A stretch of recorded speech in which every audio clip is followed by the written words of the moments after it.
nih Bib. Corona nggak boleh terawih, nggak boleh tadarus, gimana ini? Itu ada dua pendapat.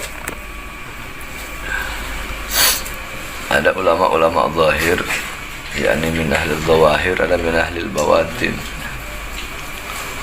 Kalau ulama zahir itu berpatokan kepada kaidah usul fikih, yakni darul mafasid muqaddam ala jalbil masalih, yakni mencegah mudarat, mencegah sesuatu yang berbahaya, sesuatu keburukan, itu lebih didahulukan daripada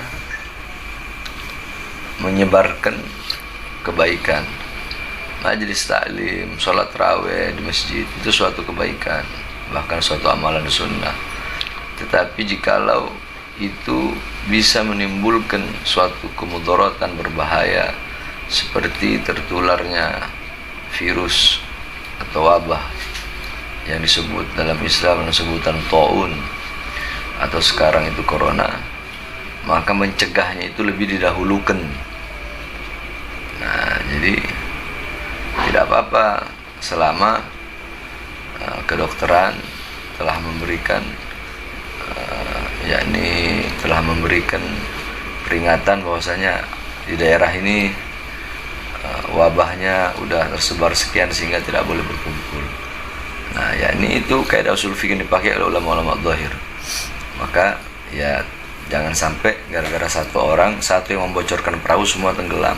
Emang kebaikan, tapi jangan juga terlalu lebay sampai masjid ditutup, sampai ini majelis taklim dilarang, itu juga terlalu berlebihan. Kalau ulama-ulama zahir mereka mengambil sikap berpatokan seperti itu. Tapi kalau ulama-ulama batin,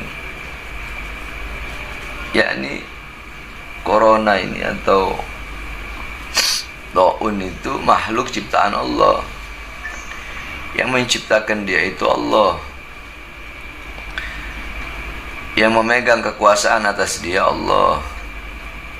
Yang memiliki kekuasaan atas siapa yang Allah pilih untuk dikenai olehnya atau yang tidak dikenai olehnya itu Allah.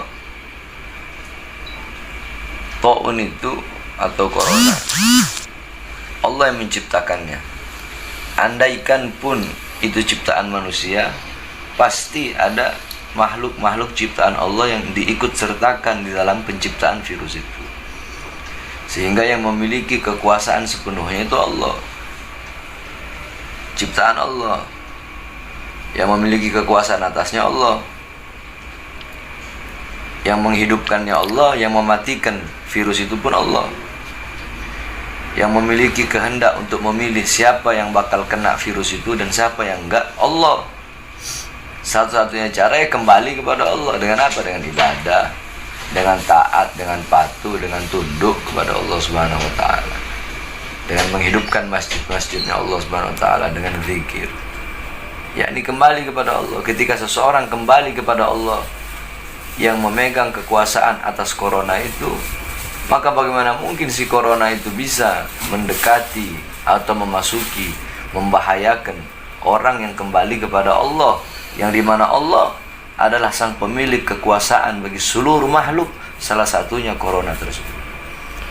yakni idza khafa al-'abdu alayya, apabila seorang hamba itu takut kepadaku, maka akan aku tanamkan dalam hati makhluk rasa takut kepadanya. Yakni kalau ente takutnya kepada Allah, kembalinya kepada Allah, ya corona takut sama ente. Yakni ada yang penyakit yang lebih berbahaya dari corona. Apa itu penyakit yang lebih berbahaya dari corona?